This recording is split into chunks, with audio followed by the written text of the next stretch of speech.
the other weapon that imperialism uses, which is a challenge for a Pan-African Renaissance, there's religion.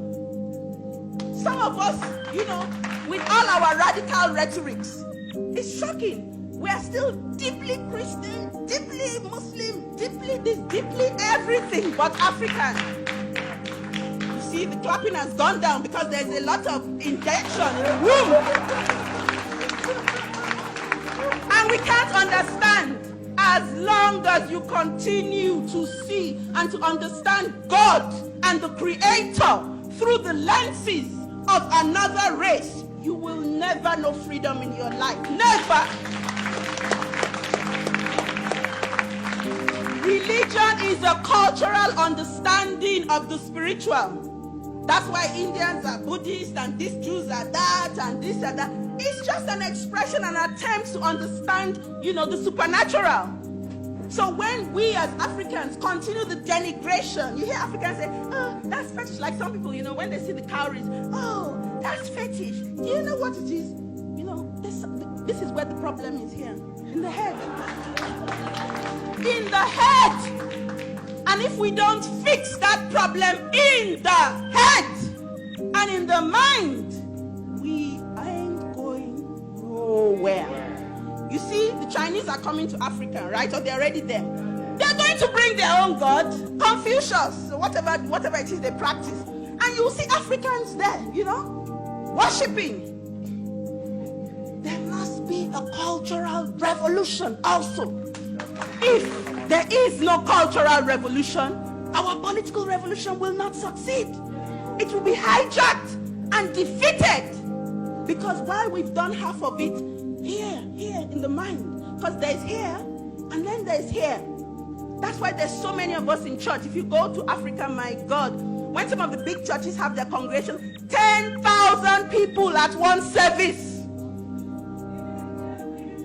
Well, I can't even talk about it because when they have their revivals in Nigeria, do you know there's no space for them in the city? They have to give them space outside. 2 million people turn up looking for redemption, looking for the Messiah. But we have to understand that because the state has failed them, society has failed them, only Jesus has not failed them. And the reason why that hasn't happened is that they're most unlikely to meet him.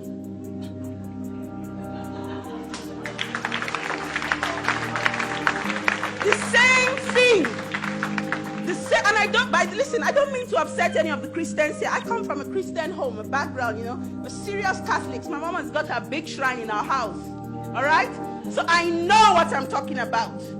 But in coming into revolutionary consciousness, you begin to ask yourself questions. You begin to free your mind. If we want to get free. Because there's some of us who don't want to get free. I must tell you that.